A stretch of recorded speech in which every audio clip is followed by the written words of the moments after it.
Okay, Shulie, you can start whenever you're ready Okay, to you start. want to do a hello or not? Yeah, well, not hello for Tisha B'Av. I still hope I find it meaningful. Everybody's doing well, and like we were discussing, Tisha B'Av is a very powerful, meaningful day, and like I say, it's sort of the origins of Torah in Motion are really in Tisha B'Av, the program, and it's there's a lot to learn, and especially this year, I think we all agree that.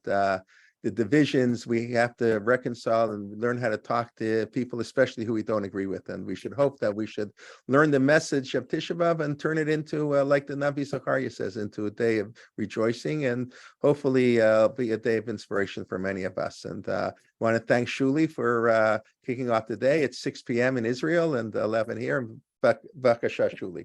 It's all yours. Okay, thank you so much. So I'm gonna share my screen and I'll just give a second of introduction before we get to what we're actually talking about here. So here in Israel, I know not in Toronto, but I know we have a lot of Israelis who are online with us now. And here in Israel, 6 p.m., Tisha B'Av afternoon. One of the things that's fascinating about Tisha B'Av is it's not like other fasts. We're going to accept Yom Kippur from that, but the other fasts that are about Churban Bayit, Tisha B'Av, we don't say Tachanun, we don't say Avinu Malkeinu. The Shulchan Aruch says it's a Moed, it's a Chag, and there are all kinds of interesting customs that have arisen in the end of the day on Tisha B'Av, where people clean their house, where women even wash their hair, where there's this like feeling of chagigiyut, of a holiday. And part of the reason for that is that we have legends that talk about how Mashiach is born on Tisha B'Av, that in the depths of destruction is the beginnings of Geula, is the beginnings of redemption.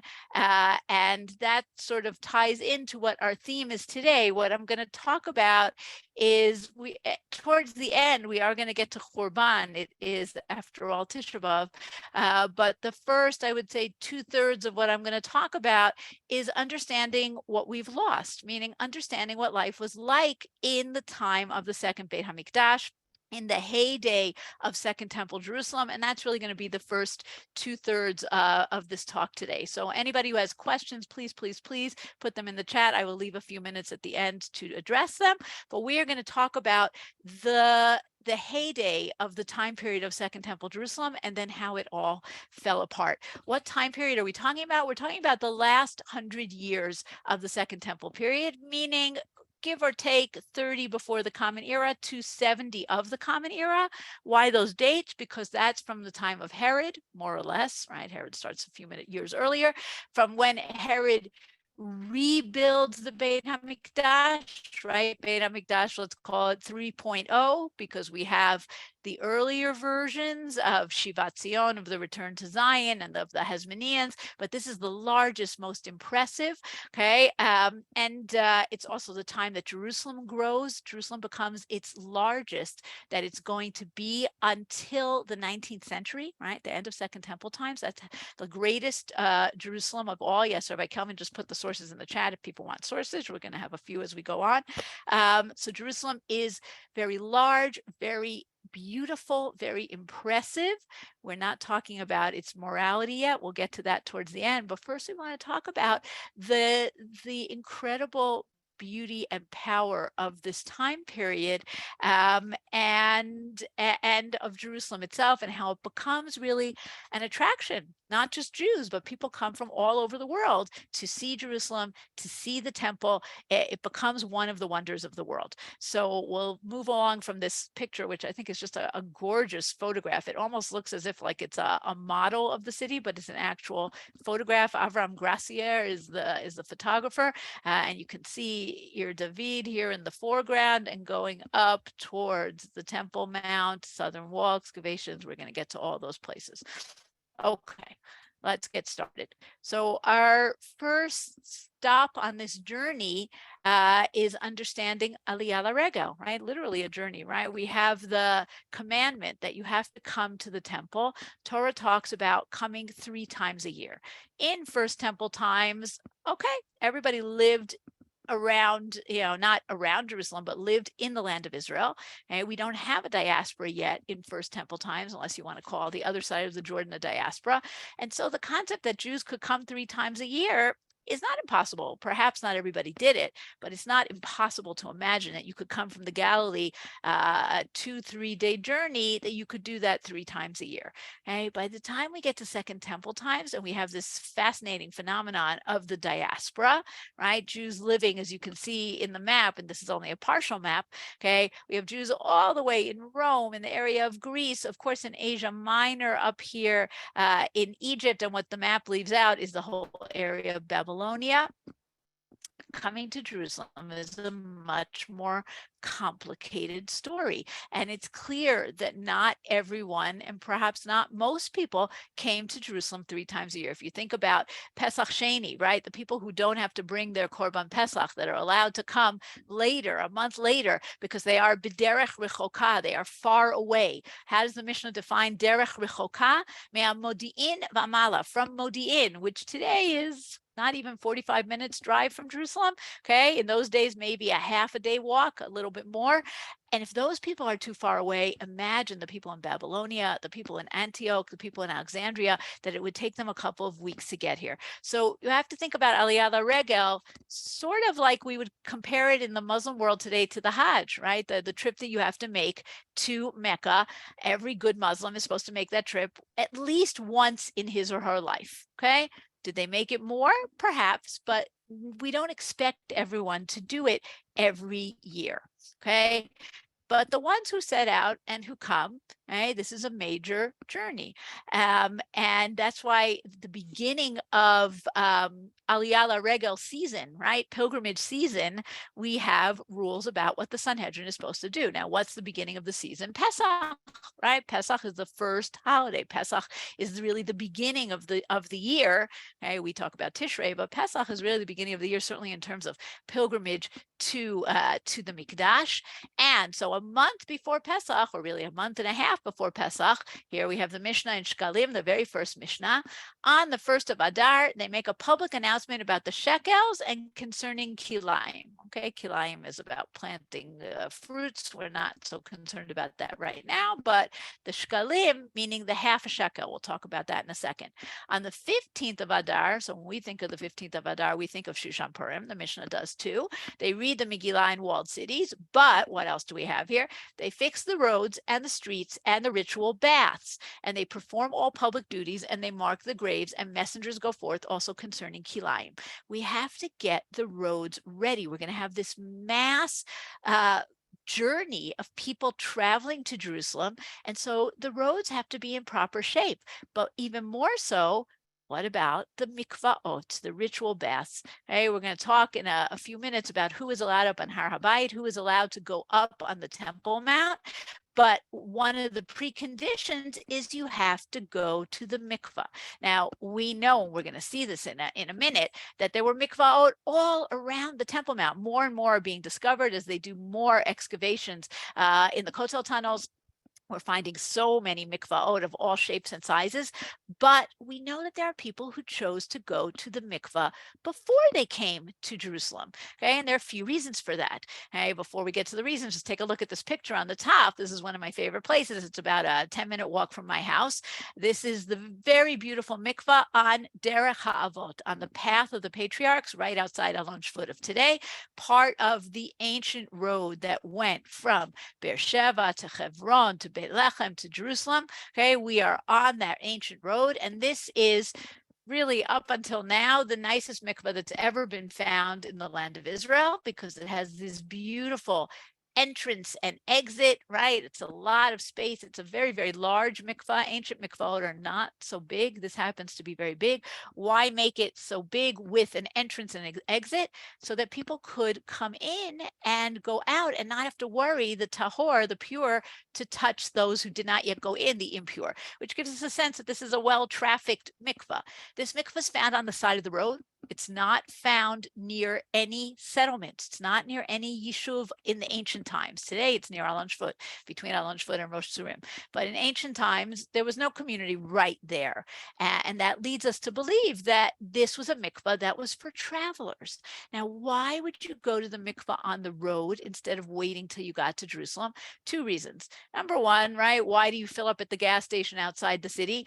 It's less crowded. Maybe it's a little bit cheaper. It's just simpler to do it on the road. But number two is a halachic reason. Okay? When you go to the mikvah, you are pure, but in certain cases, you're only partially pure. There are certain types of tum'ah that require not just immersing in the mikvah, but what's called ha'arev shemesh. You have to wait till the sun sets. And when the sun sets, your purity kicks in. You've done everything you need to do, but in the evening, that's when you become pure. So here I am. I'm making my way to Jerusalem on Erev Chag. I see this mikvah. It's 1 o'clock in the afternoon. I go to the mikvah. I continue on my journey. We're about a half a day's journey from Jerusalem at this point. I get to Jerusalem. The sun is setting. Beautiful. I'm now tahor. I can now eat from the korbanot that I'm going to bring from my kodshim kalim. Okay, so that's a halachic reason to have this mikvah on the road. Okay, the other thing we hear in the Mishnah here is the machatzit hashekel. Right, they make a public announcement about the shekel. We'll talk about the graves in a second. Sorry, I forgot the graves, but we'll talk about the shekel. Let's say you don't come. Right? You don't go to Jerusalem because it's too hard, it's too far. This year you couldn't make it, whatever reason. The Torah takes care of you and says, even if you're not coming to Jerusalem, you have a part in the avodah. You have a part in the sacrifices that are done in the mikdash, because every Jewish male has to give a tax, has to give a half shekel tax to the mikdash. From that half shekel, we buy the communal korbanot. Okay? Now you can't just give a half shekel from any coin. The Gemara, the Mishnah talks about shekel, all the shekalim that the rabbis talk about is shekel tsori, a shekel that's minted at the mint in Tyre, right? Tyre in Lebanon was considered to have a particularly good mint. This is an enlargement of a half shekel coin. And this was the kind of coin that you had to give. It was a specific kind of coin. Okay, graves. In the olden days, most people, and I will include most of the people in this esteemed group, including myself, were not rich. And you did not have the opportunity to have a family grave, right? We see those beautiful family graves like Yad Avshalom, right, for example. But most people didn't have that, right? Most people were buried in what we would call today Potter's Field, right? They just dug a hole for them somewhere and they were buried. If they were lucky, they had some kind of a marker. Often there was not a marker. Often graves were on the sides of the road because you didn't want them in the community itself, and they didn't have a marker. So you are inadvertently going to become impure by coming in contact with these graves. And so we want to mark the graves. We want to make sure that everybody knows that they're there. By the way, we have a very ancient Jewish custom of putting stones on graves. Ask 3 rabbis why you do that. You'll get 3 different answers. We don't really know why we do it. And some people think that we do this because it's marking the graves. It's being able for us to see, oh, here's a grave, steer clear of that. I want to stay tahor. Rabbi Kelman might disagree. I don't know. I'm going to let him. He can rebut later. Okay, moving along. You made it, right? You did your Aliya LaRegel. You came, you went to the mikvah. Now that you're here, where are you going to go? What are you going to do? Your first stop is going to be the large pool at the bottom of Jerusalem, right? Today in the city of David, called the Brechat HaShilach, the Shiloh pool. Very, very large pool. Today, you can only, this is the picture on the left here. Today, in this picture, you can only see a little bit of it. But in the last couple months, literally like the last 2 months, the city of David has managed to gain ownership of the whole area from the Greek Orthodox Church, and now they're starting to excavate it, so the whole pool is going to be exposed. This is a very, very large mikvah. It was also a meeting place. It was also a gathering place. This is where people heard the news. This is where people, found matches for their daughters. This is where they started their journey. And remember, Aliya LaRegel is a very social event. It's not only about your korbanot. It's not only about your encounter with God. Of course, those things are important, but it's very social. Jews are coming from all over the world. Okay, and so after you've had your meeting point at the Shiloh, you start ascending on the road. Now, this main road, which is called the Pilgrim's Road, okay, this is just now being excavated in the city of David. Today, most of it is still underground, but you can see a lot of it. You can't go on the whole thing. You can actually walk through the sewers underneath the street the entire length of the road up till Robinson's Arch. But the street itself, you can only go part of the way. But this is a great picture of it, and it's actually very, very smart in terms of engineering. It's a steep incline. Anybody who's ever had to walk from the bottom of the Shiloh up towards the Kotel, it's a nice steep walk. Okay. And what they did to make this much easier is they created a street with steps, so that you had these broad steps with spaces in between so that you could catch your breath. Very smart way to go and to ascend up towards Har Habayit. On this road, we're finding all kinds of fascinating things. One of my favorite things that they found recently is this podium that you can see in the picture on the left. This was found a couple of years ago. And there are a number of suggestions what it was, right? One kind of depressing suggestion from Eyal Miron is that this is the place where the Romans would carry out public crucifixions and public executions. But I prefer the other explanation that we have here, which ties this to a place that we hear about in the Gemara. Okay, now think about it for a second. Thousands of Jews are coming on Aliya LaRegel. There are lots and lots of people. And when there are lots and lots of people, things get lost. Children get lost. Think of the last time you went to an amusement park, right? And the announcements over the PA, so-and-so come pick up your child who's waiting at the front desk. So there's a lost and found. And that's what the Gemara in Bava Metzia talks about, right? When the Gemara talks about lost and found, Hashavat Aveda, it talks about a place in Jerusalem. The sages taught in a Braita, there was a claimant's stone, Even HaToen, claimant stone in Jerusalem. Anyone who lost an item would be directed there, and anyone who found a lost item would be directed there. The finder would stand and proclaim his find, and the owner would stand and provide his distinguishing marks and take the item. And that is the place about which we learned in a Mishnah and Tani. Go and see if the claimant stone has been obscured by the rising water, right? We have this great story in the Gemara and Tani about Choni HaMa'agel, who prays for rain, and there's too much rain, right? And the marker is, has the Even HaToen been erased? So this is a great example of kind of a very lifelike, like really brings to life this experience of Aliya LaRegel. And another example, I always think it's a sad example because it's happened to me many times, is this picture that you see on the right here of this beautiful earring. Okay? And the excavations that were done in the Givati parking lot, this, which is across from the official entrance to the city of David, this earring was found. There's not a woman I can guess on this Zoom right now who has not at one point lost a beloved earring. Okay, this happened 2,000 years ago. Somebody came on Aliya LaRegel. Perhaps she got this earring as a gift for the holiday, and she lost it. She lost one, and we found it 2,000 years later. Once the dirt was cleaned off, it's actually beautiful because gold doesn't tarnish. Today, the city of David has made copies of it. You can buy it in the gift shop, but it's a great example of something very lifelike. These are people who are coming on Aliya LaRegel. Right? Now let's understand the area around Har Habayit. We're going to talk a little bit later about what was on the Temple Mount itself, what was in the temple. But for that, we really have very, very little archaeology. But the area around the Temple Mount, we have a ton of archaeology. Okay. And there's a lot that we can learn about Aliya LaRegel from it. And the reason we have a ton of archaeology is exactly what you're seeing in this picture. This is a photograph from 1909 of the area that we call the southern part of the Western Wall, as well as the Southern Wall. And none of it was touched. It's just a huge excavation site. And when excavations began, right, a little bit in the 19th century, most of it post 1967, it was a treasure trove of what the area around the Beit HaMikdash looked like. So this street, which I'm guessing a lot of people here have been to, this is the street that we call it the Southern Wall. It's not really the Southern Wall. It's the southern part of the Western Wall, right? You have the most northern part is the Kotel tunnels. Then you have the part where you go to pray. Then you have the egalitarian prayer part. And then you have this area, which we call Robinson's Arch. We'll get to Robinson's Arch in a minute.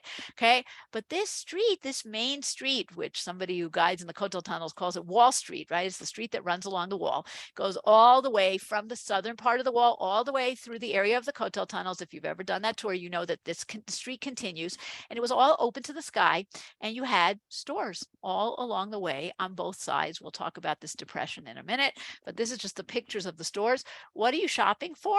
You're shopping for all sorts of things. Your supplies for the time that you're in Jerusalem. You couldn't bring everything with you, as well as your korbanot, as well as spending your Maser Sheni money, right? Twice in the 7-year Shemitah cycle, we have something called Maser Sheni, where we have to bring a tenth of our produce to Jerusalem and enjoy it in Jerusalem. It's not that we give it to poor people like Maser Ani. We enjoy it in Jerusalem, but that's very nice if I have, one pomegranate tree. I bring my 10 pomegranates. But what if I have an orchard of pomegranate trees? I'm not hauling a truckload of pomegranates to Jerusalem and eating them. I'm converting it into money. I'm bringing the money and I'm spending my money in Jerusalem. It helps the Jerusalem economy. It emphasizes that Jerusalem is the center for the Jewish people. And that's another thing you might be shopping for here. On this main street, we found all sorts of interesting things. Right? In the picture on the left, you have stones that are for weight, right? Weighing stones, scale stones, right? Think about ancient scales. They have think about your old Rosh Hashanah cards, right? They have those two holders, right? And one holder, one dish, you put whatever you're buying, your bananas, and the other you put a weight that weighs a quarter of a kilo, a half a kilo, a kilo. These are those weights, okay? And these weights are actually a very interesting, in the Torah, we have very specific instructions regarding these weights, right? Avnei tzedek, you have to have fair weights because this is a very, very easy way to cheat. Okay, all you have to do, shave a little off your weight, and then every time somebody buys something, you earn a little bit of money. By the end of the week, you've earned a nice amount of money, and nobody is the wiser. So the Torah says, Hashem is watching. Avnei tzedek. You have to be careful about your weights. The Roman Empire didn't trust in people's belief in God, and they actually had an official whose job was to go around to the places in the market and check the weights. Okay, so we have these weights. We also have stone vessels that people use to measure out what they bought. We also have coins, and we also have this very lovely find over here on the right. Okay, and if you look at it carefully, you can see that this is a manhole cover.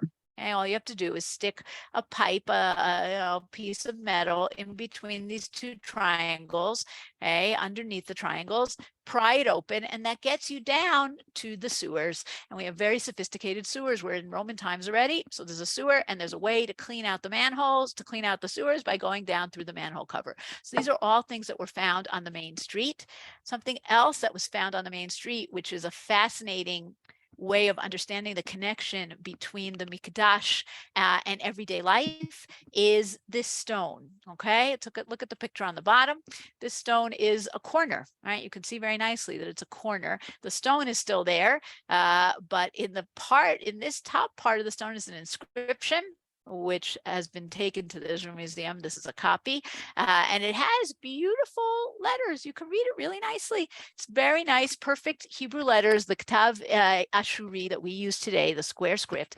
Lebet hatki'ah lehach lehav. We don't know. It was cut off when it fell. What's a bet hatki'ah? Okay, so in the days before cell phones and digital clocks and alarms, how did you tell time? Okay, you told time with sundials, but who told time? Really, nobody cares about time. Most people don't care about time.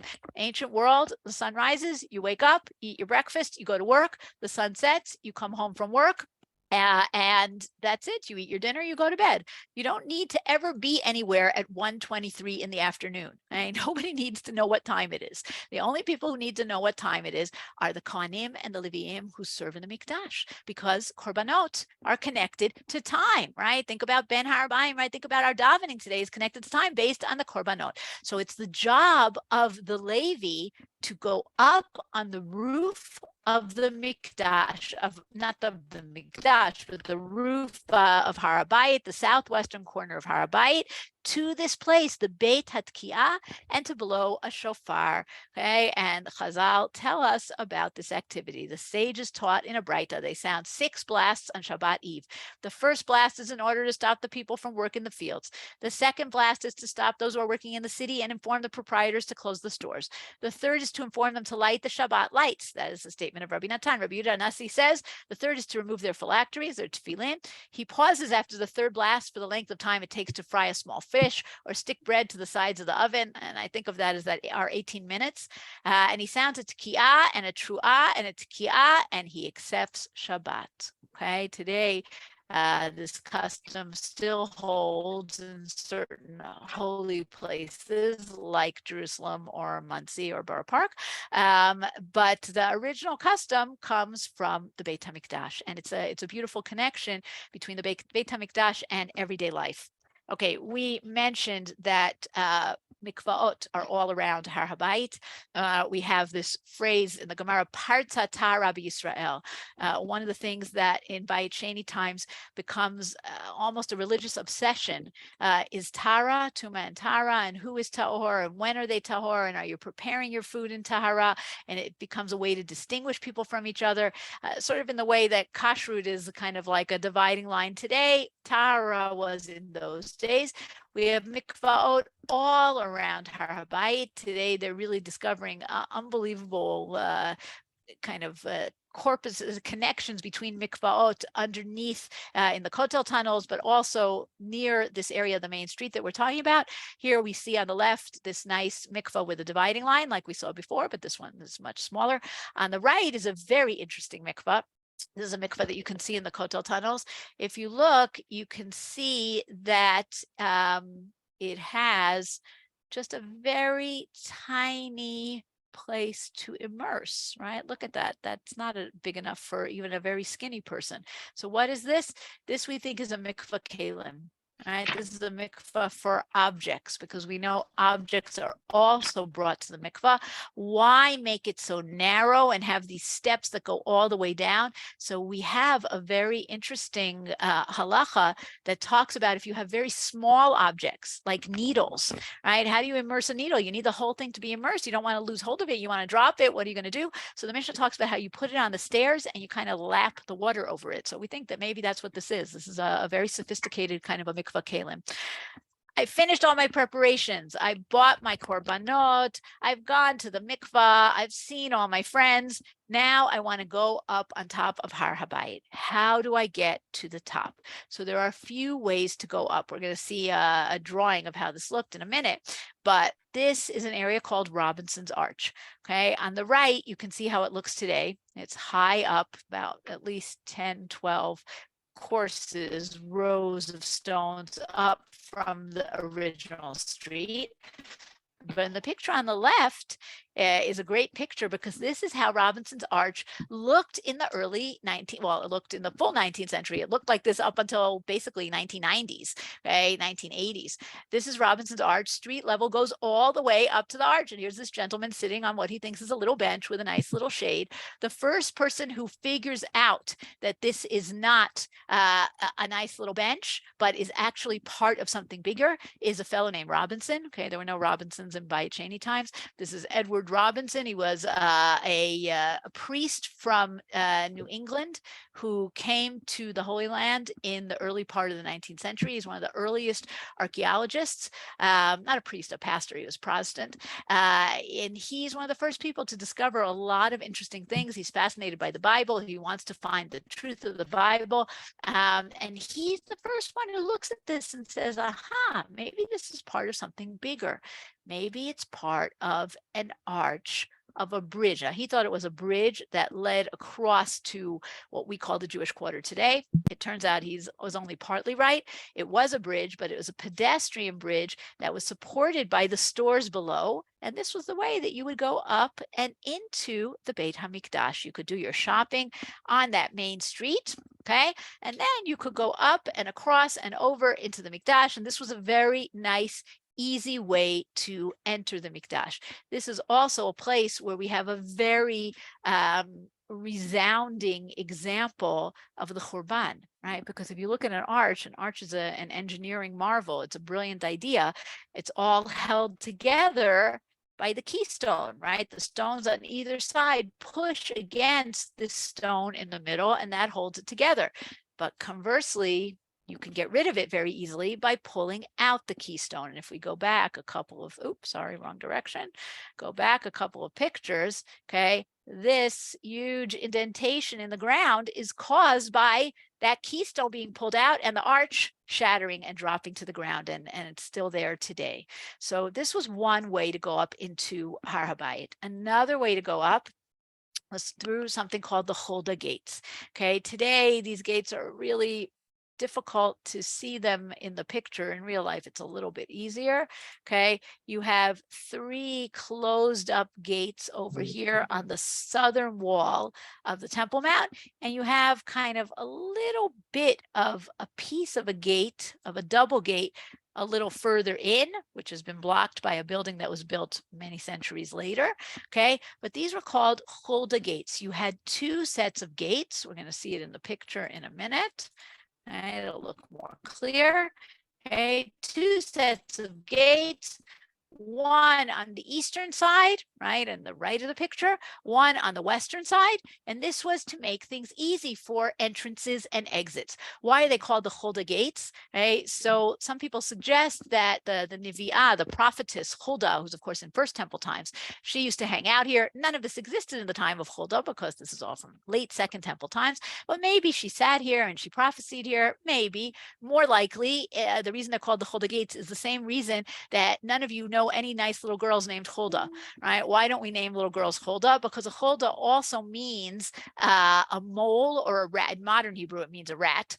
And in Mishnah times, it seems it means either a mouse or a mole, something that tunnels underground. We don't really want to name anybody after that. But it fits very nicely because here when you enter, you're actually tunneling underground. We've actually seen pictures of these hallways under Har HaBayit. And at some point, there's a staircase where you ascend to the Temple Mount. So you're a Hulda, you're a tunneler, you're a mole, right, who goes underneath the ground. Why the two sets? So here we get the Mishnah in Midot that gives us fascinating information. All who entered the Temple Mount entered by the right and went round to the right and went out by the left, right? You have thousands of people going up on Har HaBayit at the same time. We don't want to have a disaster. So we make sure that everybody goes in the entrance and goes out the exit. So there's no stampede. So what's the entrance? The entrance is over here on the east and the exit is over here on the west. Very nice. Except there are some people who have to go the other way, save for one to whom something had happened, who entered and went round to the left. Now, I want you to picture a crowd of Jews, okay? All of them going in one direction, and there's one guy who's elbowing his way, going the other way. What do all these helpful Jews say? What's the matter with you? Didn't you see the sign? Don't you know you're supposed to go in one direction? And he says, right, that he was asked, why do you go down to the left? He answered, because I am a mourner, right? Here's a very interesting example of a way that an Avel, a mourner, goes out into public, right? But he has to show that he's a mourner. And then they have to say to him, may he who dwells in this house comfort you. Now, think about that for a second. It's a very beautiful idea because chances are that the two people who have this encounter have never met and will never meet again. Right? One might be coming from Babylonia, one might be coming from the Galilee, one might be coming from Alexandria, but we have the idea that in Yerushalayim, Ir Shechubra LaYachdav, it's a city that draws people together. And here you have to comfort each other, whether you know each other or you don't know each other, because you're Jews. Here in the temple, we are all connected. We are all brothers. Anashim achim anachnu, right? The other answer is a little bit stranger, because I am excommunicated, right? I'm minudeh in Hebrew, right? There's a form of excommunication called nidui. What are you supposed to say to that, right? Oh, get away from me? No. May he who dwells in this house inspire them to draw you near again. The words of Rabbi Meir, right? Rabbi Meir, who is a great believer in pius, in helping people come together and join together. He says, I hope that God brings those chachamim to get rid of the nidui. Rabbi Yossi said to him, you make it seem as if they treated him unjustly. Right? He did something wrong. He was punished. He should be punished. Rather, they should say, may he who dwells in this house inspire you to listen to the words of your colleagues so that they may draw you near again. I hope you do tshuva, right? Which is also a little bit shocking and beautiful, right? Kol Yisrael Arevim Zelazeh. We're connected to each other. We're responsible for each other. We have to tell each other how to behave. Maybe we don't do that so much today. Maybe that's not such a bad idea, but this is the idea in the Mishnah, that we are supposed to connect to people and tell them the right way to behave. Okay, the Mikdash, every time we talk about the temple, and when you go to places like Machon HaMikdash, most of the time we are talking about Herod's temple because it's the one that we know the most about. Okay? We have the most literature about it. And that's very important because with very few exceptions, we have no archaeology for the temple.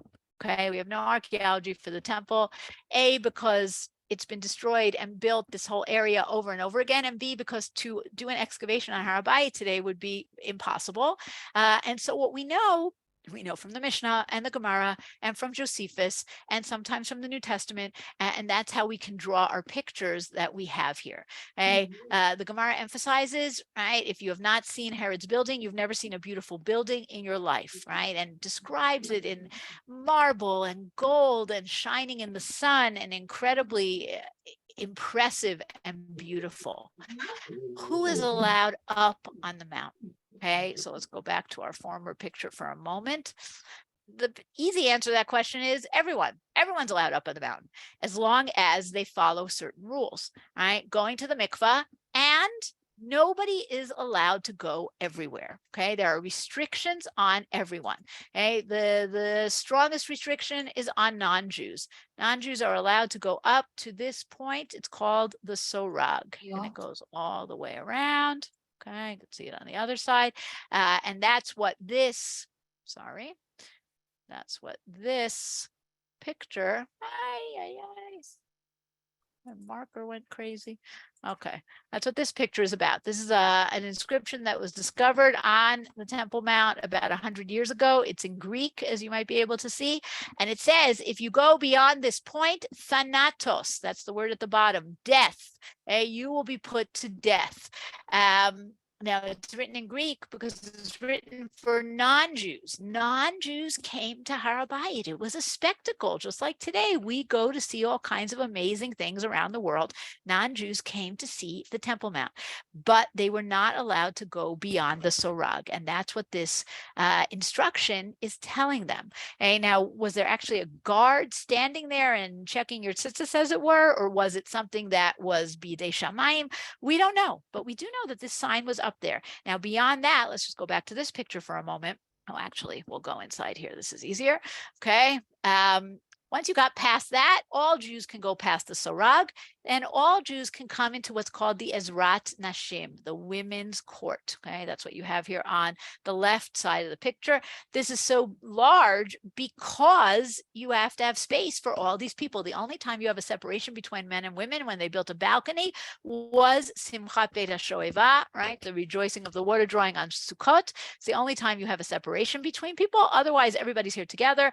This is where the Kohen reads the Torah on Yom Kippur. This is where the king reads the Torah on Hakel, right? The Sukkot after Shemitah. This is where the Leviim stand on the Ma'alot and they sing their songs. You have chambers here where the Nizirim prepare to end their Nizirut, or where the Mitzoraim prepare, to get ready to give their korbanot, right? You have all kinds of things that are happening in preparation for the next section, okay? You have this narrow area called Ezrat Yisrael, where Israelites who are men, although there's a disagreement in the Gemara that says women can come in here too. But in any case, the only reason you come in here is to do smicha, is to put your hands on your korban.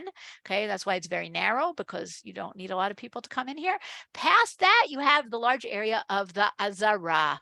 And at this point, only Kohanim and Leviim, because this is the place of the Mizbeach, where you prepare the sacrifices, where you, butcher the meat, where you do all the things that are connected with the korbanot, not for the faint of heart. Okay. Past that, you have the Heichal, you have the actual Mikdash, where only Kohanim can go in. Kohanim can enter into the Kodesh. Okay. Past the Kodesh, Kodesh Kodashim, only the Kohen Gadol, only on Yom Kippur. Okay, so everybody at a certain point or at a certain time is closed off, right? No one can go everywhere at all times. And that, I think, is an important thing to understand about the Mikdash. And then, of course, you have all these other chambers all around. We will not go into them now, but one of them, of course, is the Lishkat HaKazit, the chamber of the hewn stone, where the Sanhedrin would sit. So the Har HaBayit is not just a place of religion and connection to God and sacrifices and also social event. It's also a place of Torah learning. All right. We even have this beautiful Gemara that talks about how Rabban Yochanan ben Zakkai, before the Churban, he needed a place to teach Torah, and the crowds were so large and it was very hot. Right. Think about Jerusalem in the summertime. You needed a place that had enough shade for everyone. They would sit in the shade of the Heichal. Okay. sitting on Har HaBayit in the shade so that he could teach Torah. Among the various things that were discovered around Har HaBayit was this fascinating little clay seal or chit. Okay, you could see that it has writing on it.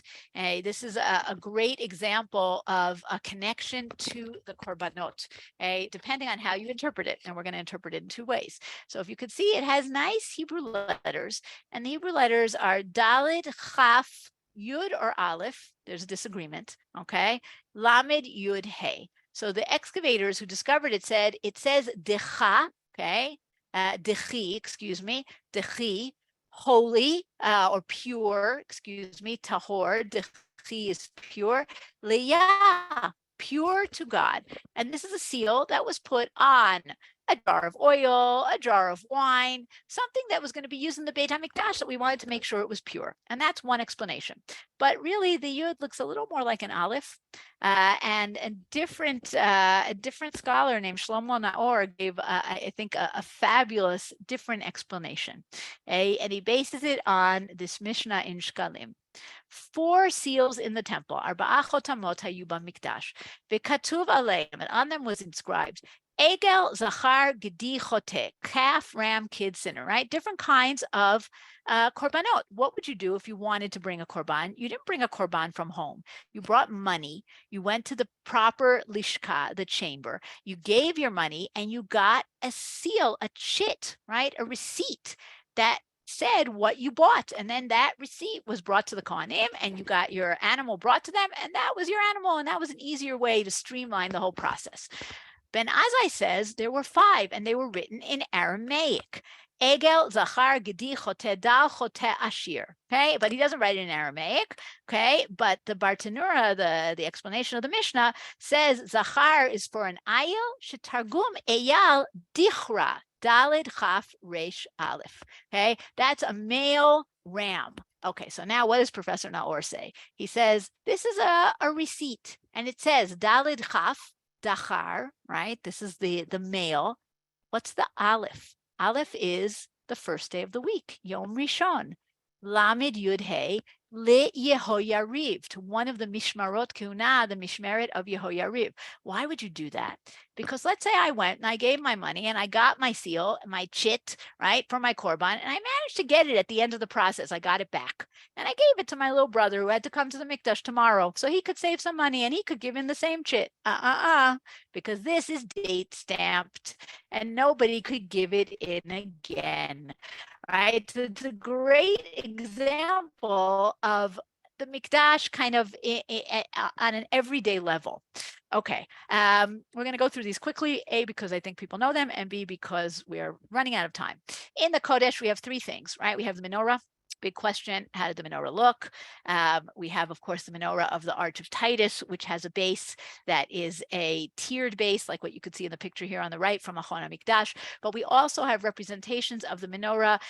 One of the oldest ones is a graffiti that was found in the Jewish quarter that goes back to the time of the Mikdash, which shows our menorah with a triangular base, right? This is how the Rambam draws the menorah, and this is how we think the menorah looked. And the question is, did the Romans change the base on the Arch of Titus? Was the base changed over time, perhaps by Herod? We don't know. Right, but it's an interesting question. But in the Kodesh, we have the menorah symbolizing light and wisdom. We have the Mizbeach HaKtoret, right, the incense altar, which symbolizes our connection to God. We have specialists who made the Ktoret, the Beit Avtinus, which are not always praised by the sages, who said that they were the only ones who knew how to do it, but they would take a monopoly and they would charge a lot of money. In their defense, they claimed that they didn't want anyone else to know it because they didn't want the recipe to be used in pagan temples.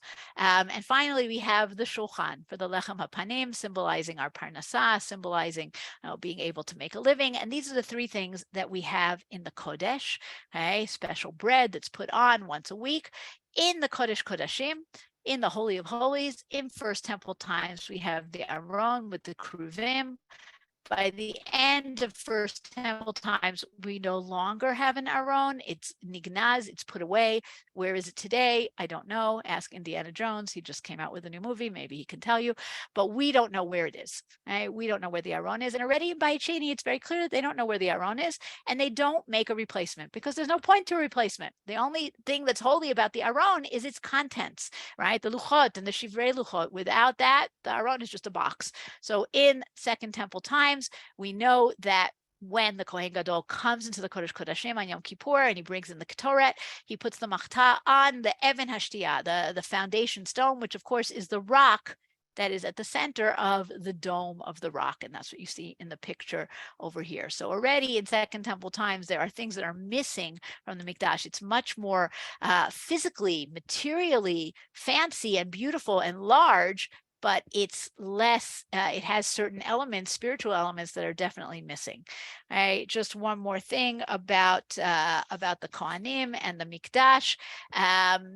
Is the Kohen Gadol, right? And the Kohen Gadol, of course, has special garments. His garments are colorful, as opposed to the Kohen Hediot, who has very fine linen garments, but they're white. But the Kohen Gadol has color. Color in ancient times signifies wealth, signifies royalty. And in fact, we have non-Jewish writers, Roman writers, who talk about the Kohen Gadol as the king of the Jews. Right? They're mistaken in thinking that he's the king because he's the one who's wearing these royal colors. He's also literally carrying the weight of Am Yisrael on his shoulders, on his breastplate, right? We have the names of the Shvatim, and he's carrying very heavy weights around with him all the time. But just one archaeological connection, okay, if you look at the Me'il, at the tunic of the Kohen Gadol, it has on the bottom pa'amon v'rimon, bells and pomegranates. And there are arguments about how did the pomegranates, what did they look like? But a bell is a bell. And in fact, in the excavations that were done under this main street by Robinson's Arch a few years ago, they actually found a small bell. And that's what you see here in the picture on the right. Is it a bell from the time of the Mikdash? Is it a bell? It's a bell from the time of the Mikdash. Is it a bell from the Kohen Gadol? That we don't know. Okay, and now we're going to head into the last part, and then I see I have lots of comments. That is about the end of this time period. So if we want to talk about the glory days of Bayit Sheni, we also have to acknowledge that those glory days were glorious physically, but not necessarily glorious spiritually. And this is not something that modern scholarship has discovered. We have this all over the Gemara. And one of the fascinating paradoxes is that the halacha is so exacting and careful about something called mi'ilah, right? Stealing from the temple, using things from the temple unjustly. And yet we know that corruption was rampant in the very people who were supposed to be safeguarding the temple, the Kohanim who used their connections and used their ties to the great vault that is the Second Temple, because there's a lot of money there, both physically and potential to make money, right? If you have the contract to supply the oil to the Mikdash, to supply the wood to the Mikdash, right? They use their connections to make tons of money, and the corruption is just overarching. We all know the famous Gemara that says, why was the Second Temple destroyed? Because of Sinat Chinam. But this Tosefta in Menachot says it so much more sharply after listing how there were certain families of Kohanim who would take all of the skins, right? They were supposed to divide up at the end of the day the skins of the Kohanim among all the skins of the sacrifices among all the Kohanim who worked in the Mikdash that day. But there were certain families who would just bring in thugs and would take them all. And after this long description where finally we get to the point that the people don't even give their skins to the Kohanim anymore. They make them be hefker. They say, well, we're not giving them to you. We finally have the statement of Rabbi Yochanan ben Torta. Rabbi Yochanan ben Torta said, why was Shiloh destroyed? Because they treated holy offerings disgracefully. Why was the first temple of Jerusalem destroyed? Because of idolatry, sexual immorality, and spilling of blood. But we know that in the later one, right, in the Second Temple, they labored in Torah and were careful with tithes. So why were they exiled? Because they loved money and each one hated his fellow, right? very, very sharp language. We have another very well-known Gemara in Pesachim that talks about different families, families of Kohanim, and how they misuse their power. And one of them is the Katros family. Oili mi beit Katros, oili mi kumusehem, right? The Katros family would use their pens. What does that mean? They would write, they would tell on people to the Romans, and thereby they would, kind of sow fear, and people would be afraid of them, and they would do what they want. In the burnt house, in the Jewish quarter, we discovered a seal that says Dibar Katros. And lately, when they did excavations where they're rebuilding the Tiferet Yisrael synagogue right across from the burnt house, they found another one. So the Katros family definitely lived in the Jewish quarter. Besides this greed, we also had this idea of Parza Tara B'Yisrael, this great desire for Tara, which could be a beautiful thing, except when the priorities became completely misplaced and when Tara became more important than anything else. And we have this horrific story that's told in a few different places, and here's the version in Yoma. An incident occurred where there were two priests who were equal as they were running and ascending the ramp. Everybody wanted to do what's called Trumat Hadesha and clear away the ashes from the previous night's korbanot. And so they would race to the top to see who got there first. One of them reached the 4 cubits before his colleague, who out of anger took a knife and stabbed him in the heart. Okay, so first of all, this great desire to do the avoda, more than a desire to not kill somebody. The father of the boy, the young priest who was stabbed, came and found that he was convulsing. He said, "May my son's death be an atonement for you. But my son is still convulsing and he has not yet died. As such, the knife in his body has not become ritually impure. Don't worry, it's okay. The knife is still tahor." Okay? The incident comes to teach you that the ritual purity of utensils was of more concern to them than the shedding of blood. Now, not everybody was like this, right? There's a part in the Gemara that I left out here. Rabbi Tzadok comes and he's crying. He says, where are we going to do the Egla Arufa, right? Where are we going? Are we going to do it in the Azara? Are we going to do it in the ear? Like, where are we going to atone for this murder? But other people, murder was not important. The Tara was important. There are many, many, many reasons why the Great Revolt breaks out. Some of them are external. People are angry about the rule of the Romans, the corruption of the Romans, the greed of the Romans, but many of them are internal, right? Socioeconomic differences, religious differences, sectarian battles, right? There's a picture of the caves where the Dead Sea Scrolls were found. Pacifists versus those who would fight until the very end. And of course, we have the famous story in the Gemara in Gittin about the burning of the storehouses, that it was more important to the Zealots to fight the Romans than to save people from starvation. And finally, the Romans entered the city, breached the walls, established themselves in the Antonia fortress north of the Temple Mount, and northwest of the Temple Mount, the fortress that Herod built to protect the Temple Mount. That's where Titus is.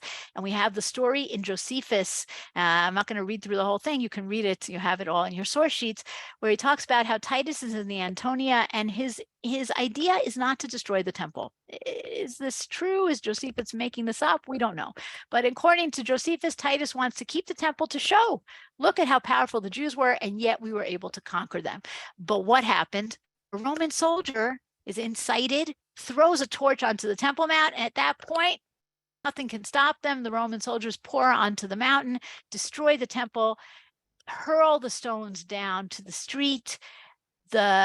Everything is destroyed. A month later, they conquer the upper city. These are pictures from the burnt house, of the destruction that was there, of the weapon that was found there, the bones that were found there, the ashes that were there. The entire temple is destroyed.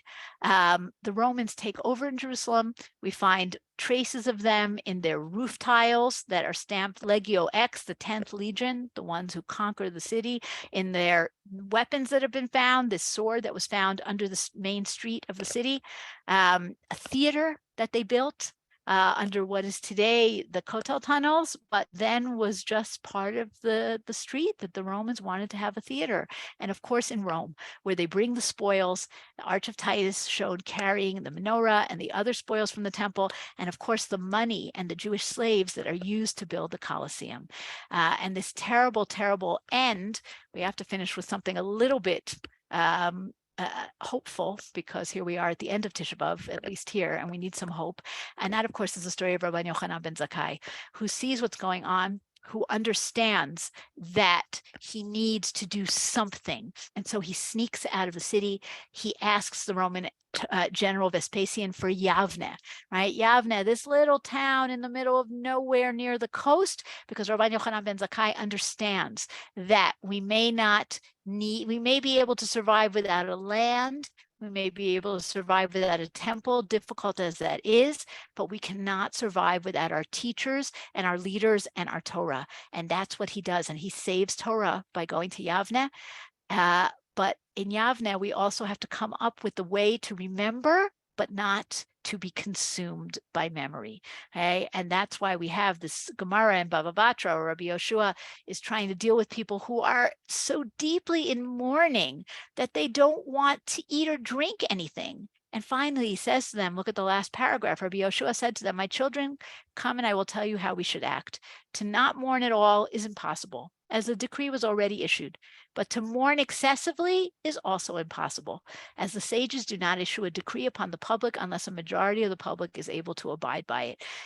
And the rabbis come up with ways to remember, whether it's writing on the wall, Shachor al Lavan Zecher LaChorban, breaking a glass at a wedding, sitting on the floor on Tisha B'Av, keeping the memory of Jerusalem alive in every synagogue throughout the diaspora.